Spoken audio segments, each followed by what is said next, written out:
India और NTPC के share में आज अच्छी तेजी है।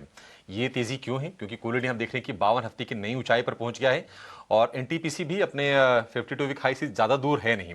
तो तेजी के ट्रिगर्स क्या हैं, बताने के लिए हमारी सहयोगी आशीषा हमारे साथ जुड़ गई हैं। आशीषा, बताइए क्या डिटेल्स है और क्यों आज ये शेयर दौड़ लगा रहे हैं? बिल्कुल 6 से 6.5% की तेजी के साथ कोल इंडिया निफ्टी 50 के टॉप गेनर्स में आज के सत्र में शामिल है। हालांकि आज ही नहीं, पिछले कुछ दिनों से बात करें तो काफ़ी एक्शन इस काउंटर में दिखा है।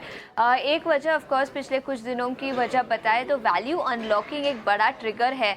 रिपोर्ट्स की माने तो कोल इंडिया और गवर्नमेंट ने ऑलरेडी कोल मिनिस्ट्री और कंपनी को कह दिया है कि सभी सब्सिडरीज को इंडिपेंडेंटली लिस्ट करना होगा एक्सचेंजेस पर, और अगर ये होता है तो बड़ा अनलॉकिंग ट्रिगर होगा कंपनी के लिए।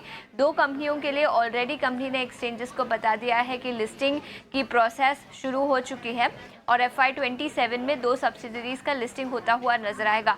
याद रखें, दोनों ही कंपनियां जो सब्सिडरीज है वो काफ़ी बड़ी है, तो ऐसा नहीं है कि कोई छोटी कंपनी है, काफ़ी सिग्निफिकेंट कंपनी की सब्सिडरीज है जो लिस्ट होती हुई नजर आएगी। ये एक न्यूज़ फ्लो है जिसके चलते आज ही नहीं पिछले कुछ दिनों में काफ़ी अच्छा एक्शन कोल इंडिया पर दिखा है। लेकिन उसके अलावा और एक खबर आज सुबह निकल कर आई और ये है, कंपनी ने एक्सचेंजेस को इन्फॉर्म किया है कि जो ई ऑक्शन होता है कोल का, उसमें अब फॉरेन प्लेयर्स भी पार्टिसिपेट कर पाएंगे। अब तक कहे तो केवल डोमेस्टिक प्लेयर्स पार्टिसिपेट कर पाते थे, लेकिन अब डोमेस्टिक प्लेयर्स के साथ साथ ग्लोबल प्लेयर्स भी पार्टिसिपेट कर पाएंगे, जिसके चलते ये पॉजिटिव खबर है। एनालिस्ट को हमने पूछा तो उनका कहना है कि किसी का कहना है कि हाँ, डोमेस्टिक कोल डिमांड एनवायरनमेंट तो अच्छा है ही, लेकिन अब ग्लोबल प्लेयर्स पार्टिसिपेट कर पाएंगे, जिसके चलते ई ऑक्शन डिमांड बढ़ती हुई नजर आएगी, जिसके चलते प्राइसेस पर भी पॉजिटिव इम्पैक्ट दिखेगा और इसी के चलते स्टॉक में तेजी नजर आई है।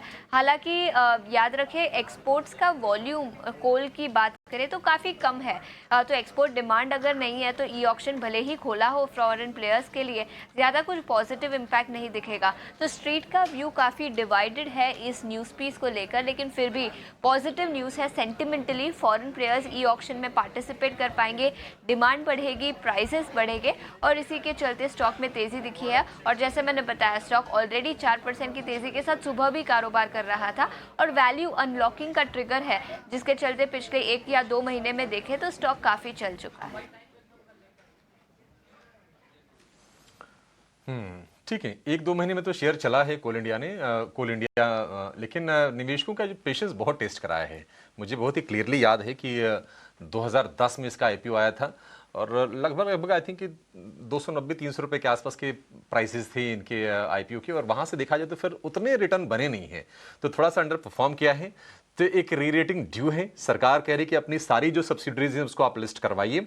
दो सब्सिडरीज के लिस्टिंग का प्लान आ भी गया है। देश विदेश मिला के लगभग 11 या 12 इनकी सब्सिडरी कंपनीज हैं जिनके जरिए ये कंपनी काम करती है। तो कोल इंडिया 425 52 वीक हाई पर है। एक और एक्सपर्ट को जोड़ लेते हैं, हमारे साथ जुड़ गए हैं ग्लोब कैपिटल के गौरव शर्मा। गौरव जी, बहुत शुक्रिया आपका समय देने के लिए। और आपके स्टॉक्स जानने से पहले गौरव जी, एक राय आपसे कोल इंडिया पर लेना चाहेंगे। क्या फर्दर अप मूव आप देख रहे हैं कोल इंडिया में? क्योंकि आज तक क्रॉस द बोर्ड हम देख रहे हैं कि जो माइनिंग वाले शेयर हैं सारे के सारे चमक रहे हैं। नमस्कार and good afternoon Abhishek ji, good afternoon all the panelist and to the viewers.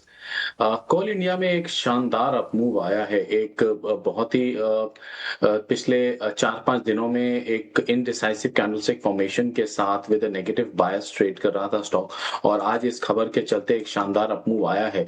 जिस प्रकार का ये फॉर्मेशन है, आई थिंक ये अभी कंटिन्यू करेगा। 440 से 460 की रेंज मुझे आने वाले समय में ही, नियर टर्म में ही एक्सपेक्ट कर रहा हूँ। I think this is a welcome move for the company. आपने सही तरीके से कहा, इसने इतने सालों में कोई खासा वैल्यू क्रिएशन नहीं किया है, एंड इसके साथ साथ कई अन्य PSU bank, PS public sector enterprises और भी हैं जिसकी की इसकी तरीके की परफॉर्मेंस रही है, and a value unlocking is due in that space as well.